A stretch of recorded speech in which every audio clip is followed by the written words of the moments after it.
Hanggang ngayon nandun pa siya sa Philippine Marine Compound, sa Bonifacio. Hello mga kababayan! Itong Master Sergeant Orly Gutesa ng Marines, abay nandito lang pala. So matagal itong pinaghahanap, di ba? Inimbitahan, hindi dumarating, walang balita tungkol sa kanya. So ito, panoorin nyo yung video natin, malalaman ninyo kung nasaan siya. Kasi ito sinabi ni dating Senador Mike Defensor Santiago, pati na rin yung pagtangka sa buhay ni Gutesa. So ito, ibinalita din sa atin. So panoorin natin mga guys ha. Pero sandali, bago tayo magtuloy-tuloy, huwag kalimutang mag-like, subscribe sa channel ko. Tulungan nyo naman channel ko na lumago mga guys, okay? Maraming salamat po. Ang feeling ko that time, siguro kausap niya na yung mga kasama niya sa Marines.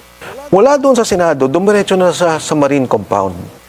So next na chinek ko, kamusta na siya? Asa na siya? Nandun na daw. Hindi ko siya nakakausap direkta.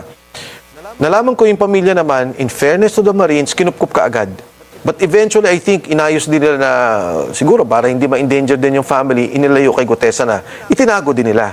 Hanggang ngayon, nandun pa siya sa Philippine Marine Compound. And then, several days ago, may tumawag na kaibigan sa media. Sabi niya, sir, totoo bang inambush si Gutesa? So, ako naman nabigla, tinawagan ko. Sabi ko, ano to? Sabi ko, saan ang galing to? Then he mentioned a governor's name. Galing kay governor ganito po. So, medyo nag-ano na ako na hindi to fake news or walang pinanggagalingan na parang nagchichismis lang. So, immediately, tinawagan ko yung contact ko sa kanya, pakicheck naman. So, chinek naman niya, siguro after 1-2 hours tumawag. Sabi niya, Sek, walang problema, safe siya, pero totoo. May nahuli ang Marines na umaaligid sa kanya. Hindi namin alam kung ambush, hindi namin alam kung stakeout. Pero maganda naman kasi, kaya kung nagustuhan, sabi ka agad, nasa kote ng Marines, nahuli nila kaagad. Do not know kung sino yung tao. I do not know kung, definitely hindi Marines yun, no? Kasi kilala naman nila lahat ng mga kasama nila. And kung ano yung intent, hindi ko rin alam. If at all, kasi yung iba nga sinasabi, baka nakuha na si Gutesa ng mga taong ayaw siya magsalita. Baka, sabi ko, I doubt Kasi ang feeling ko sa Marines, which is kahit sinong sundalo tanungin mo, from the Navy, from the Army, may sense of brotherhood sila na parang protect the brother, protect the Marines.